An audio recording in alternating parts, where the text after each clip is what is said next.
Hey now, take a step outside and seize the... Greetings, fellow travelers. Oblix here, and today I want to take just a second to see what's inside this here box right here. How y'all doing today? So guys, got this in from Mark over at Long Island Watch. Now, as I record this, we are in the middle of the COVID craziness. So I have let this sit on the table for about, actually a little over 2 weeks before I'm opening it, just to be safe so everybody knows I'm sure Mark wouldn't have sent something out if he felt sick or wouldn't packaged it up or anything. He's a good guy. But just to let you know, we are trying to be safe over here. But let's crack this guy open. It's another one I've been wanting for a long time. And I will say, I had a gift card and I wanted to use that towards the purchase, but the gift card wasn't the total value and I needed to put some money on it too, and it was a big pain in the butt to get it to work right. But Mark worked, very well with me to get this purchase done and to be able to use my gift card. So I really want to send a shout out to him and say thank you very much.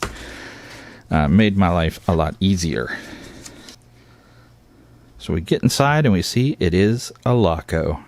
Alright, got it nice and zoomed in for the reveal. And let's pop the top. For those that don't know, Laco is a German brand that's been around, since 1925. Quite a long time. Nice horological history.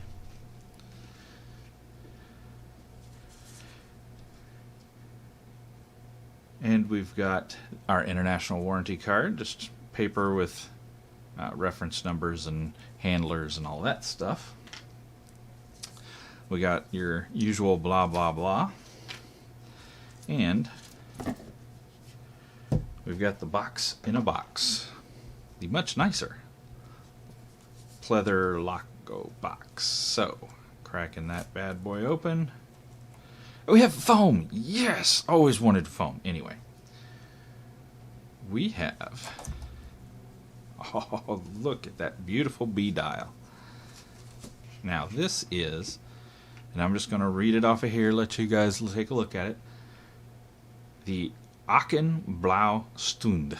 And I think I'm saying that right, but you guys that actually speak German, let me know. How close did I get? Automatique. But the Aachen Blaue is just gorgeous. I mean, Laco, well-known history of making pilot's watches. Obviously, this is a pilot watch with the B dial. For those that don't know, there's an A dial and a B dial. The A dial basically just has your Romans around the outside. It's primarily for telling time.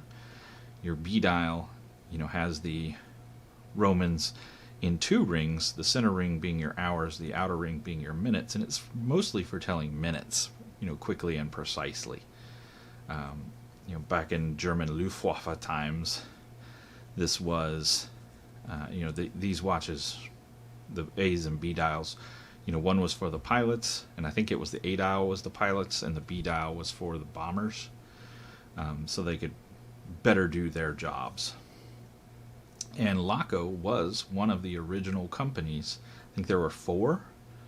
I think IWSC was one, Laco, and I don't remember the other 2 off the top of my head.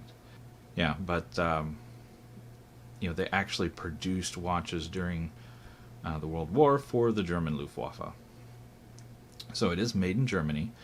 Now this is, Laco has many of these style watches, okay? Many of these pilot watches.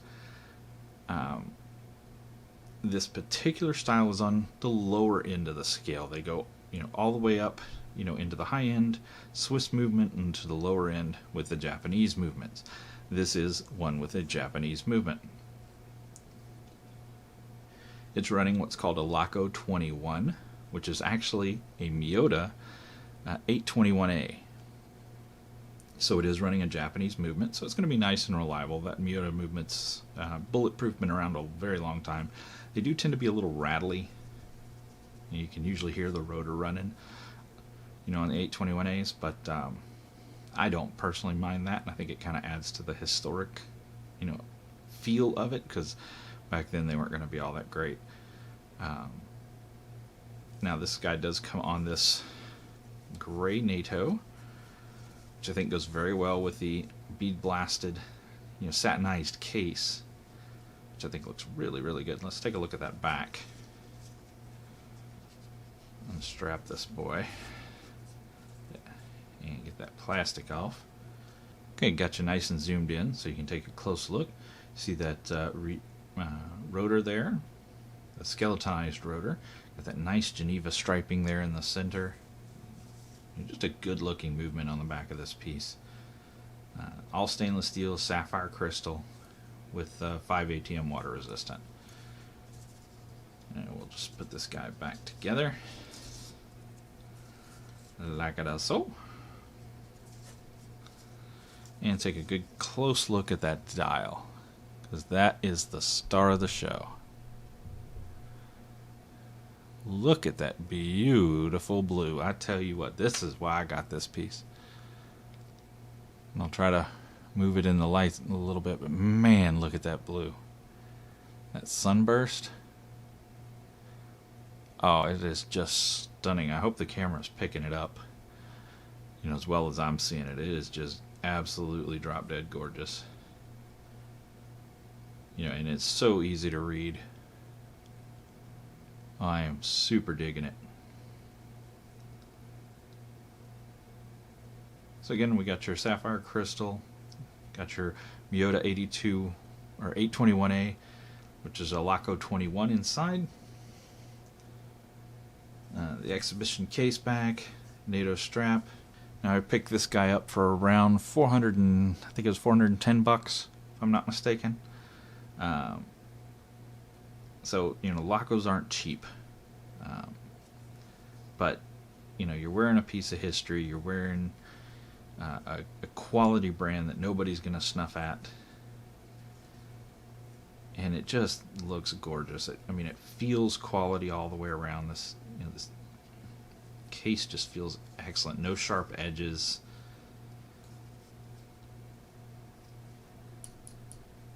Yeah, you can kind of hear that jingle jangle of the movement inside, but that's expected with that 821. But again, they're bulletproof, so it's not an issue. Nice NATO strap. Really, really digging it. So there you go for the reference. Anyone interested? And let's pop it on the wrist. Alright, so wrist check for today. I am wearing the Ingersoll New Haven, also with that beautiful blue dial. So let's get this guy swapped out. A little bit different blue. Much shinier on the New Haven over here, the Ingersoll. But much richer over here on the Laco. Very cool. Nice comparison. I like it with both the gold and the silver. Alright, and we get this guy on my slightly larger than 7-inch wrist.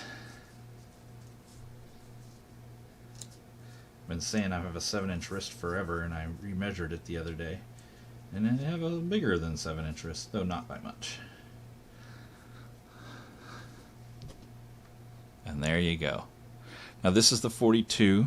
This is the larger size. I believe it also comes in a 39. Same style, same look and feel, both in the A and B dial, but it's slightly smaller case. So, but on my larger wrist, I think that looks pretty darn good. Alright, that's going to do it for my quick unboxing of the Laco Aachen Blaue Stunde. At least I think I'm saying that right. But you guys will let me know down in the comments. I sure do appreciate you guys coming to hang out with me. As always, we will get to a full review down the road, so don't forget to like and subscribe. That way you can be notified when that comes out. Till next time, you guys, y'all, get out there, make some noise. See ya. It goes up.